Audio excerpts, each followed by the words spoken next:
in our culture, in our day and age, it seems to me that most buck against authority, that we tend not to like authority. It seems like we're living in this day and age where we don't like to be told what to do. You know, and I think in large, that many times that's why God's not popular, because he tells you some things that you have to accept, that there's certain things that are right, and there's certain things that are wrong, and there's a certain way God says that I've made you, and there's a certain way that I've made my world to work, and if you want to be happy in this life, then you're going to have to come under my authority as God. You're going to have to call on my son, Jesus, for salvation, and you're going to have to recognize, like the centurion, that you're not worthy, that you don't have what it takes, and that you need me. The relationship with God got to come under his authority. It's one where we willingly and joyfully submit to his authority, and then the benefit of that is that we get to enjoy life under his rule and his reign, that it's a good life there. In his book, Truth and Power, J.I. Packer, he says this about authority. I think that's helpful. He says, what is authority? It is a relational word. Authority signifies the right to rule. It is expressed in claims and is acknowledged by compliance and conformity. A crucial distinction is between authority and authoritarianism.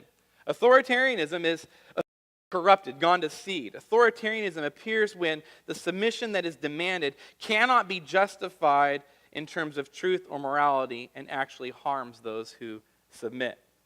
Nazism, communism, and cults are examples. Any form of human authority can degenerate in this way. You can have it in government, you can have it in churches, you can have it in schools, you can have it in families. And these unhappy experiences of authority leave a bad taste and prompt skepticism about authority in all of its forms.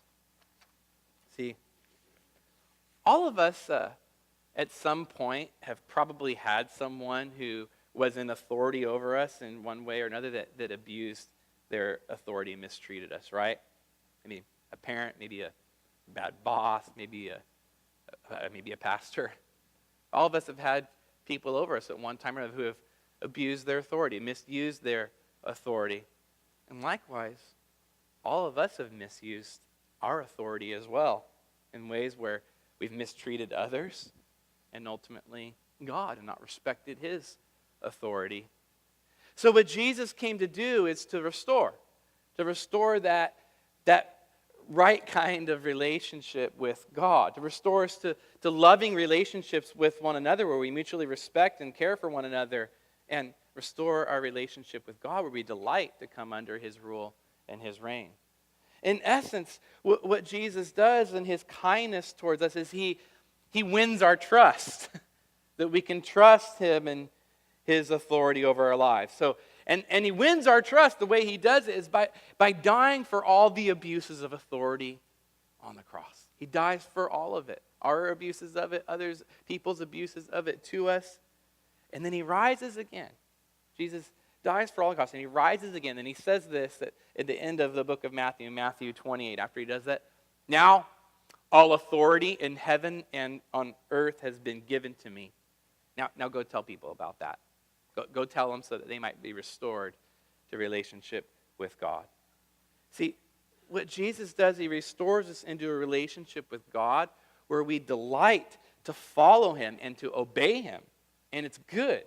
It's not a miserable life. That's what the centurion discovered, that he wasn't worthy and that if he came under Jesus' authority, it would be good. His servant would be healed. Relationship would be restored. His life would be blessed. See, power, privilege, possessions, profit, it can so easily be perilous to your soul. What we need is a worthy Savior that we can actually trust and we can enjoy living under his rule. See, when it comes down to it, we really only have two choices in life when it comes to God.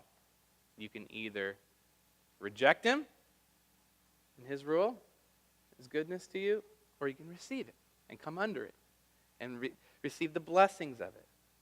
Today, I just want to ask, are there things in your heart and life where you know you've just been kind of rigid and resistant to following what he wants in your life, and you're just doing your own thing, you're kind of keeping him at bay, and you know he's calling you to submit and to stop the rebellion and to come under him?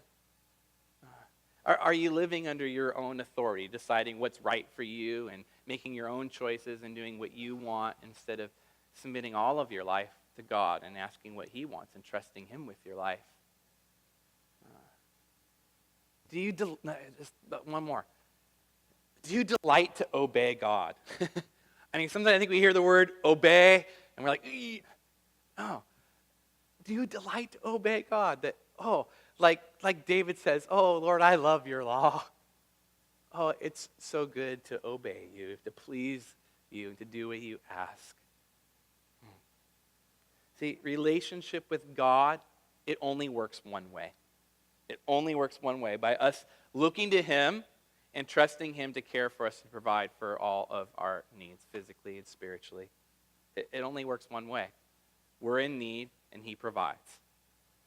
Jesus, what he does is he restores that relationship so it's a good one that we love and delight